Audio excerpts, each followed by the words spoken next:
If you calorie restrict, initially you'll lose weight, but then you hit a plateau. Now, it's a survival mechanism. It's going to help your body conserve energy in times of scarcity. Now, short-term fasting is good because it doesn't result in a slowed metabolism. It does the opposite. It actually boosts your metabolism. So what's short-term fasting? Well, there are many different types of short-term fasting. A few of the main ones include what we call intermittent fasting. Now, that's an umbrella term for various fasting schedules where you alternate between periods of eating and fasting. There's a lot of different methods out there. There's something called the 16-8 method, which is 16 hours of fasting and 8 hours of eating. So let's say you eat between, let's say, 8 in the morning and 4 in the afternoon, right? And then you're done. And then you take the next 16 hours off and you go to bed and you sleep and you wake up and you eat. There's something called the 5-2 method, which is eating normally for 5 days and dramatically reducing your calories for 2 days. Or there's alternate day fasting, or you can do even shorter fasts like 12 to 14 hours. Now, intermittent fasting focuses on more extended fasting periods, which may include skipping meals or limiting calorie intake for whole days. But I think the better way to think about this is what I call time-restricted eating.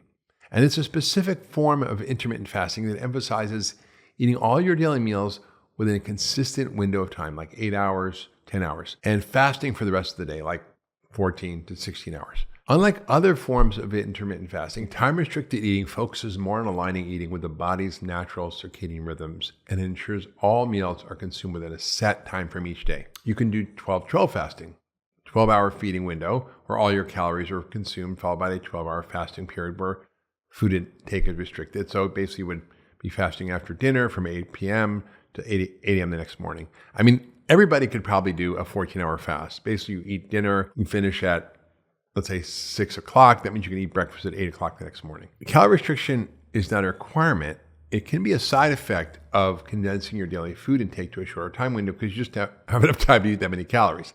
And that's why time-restricted eating is so popular. It helps you eat fewer calories, which then leads to weight loss without having to change your diet. But optimizing your diet quality leads to even more benefits. We're going to discuss that later. But there are some studies that show that regardless of what you eat, it works, but it works better if you eat more healthy food. Now, short-term fasting can actually reset and even boost your metabolism when you do it correctly. It does this by supporting fat burning and by supporting metabolic health, and it modulates several fat-burning hormones, especially insulin. Now, high insulin levels block fat loss, and it makes it harder to lose weight, and intermittent fasting can change that. Insulin is the fat storage hormone, and when you have a high insulin level, you can't lose weight, and the fat gets locked in the fat cells, so you can't even burn them. Research shows that intermittent fasting can help lower your fasting insulin, which is especially meaningful for those with prediabetes, type 2 diabetes, or those with underlying metabolic dysfunction. And that, my friends, applies to 93.2% of Americans. That means somewhere in that spectrum of mild insulin resistance to prediabetes to type 2 diabetes, 93.2% of Americans fall in that group, which is terrible.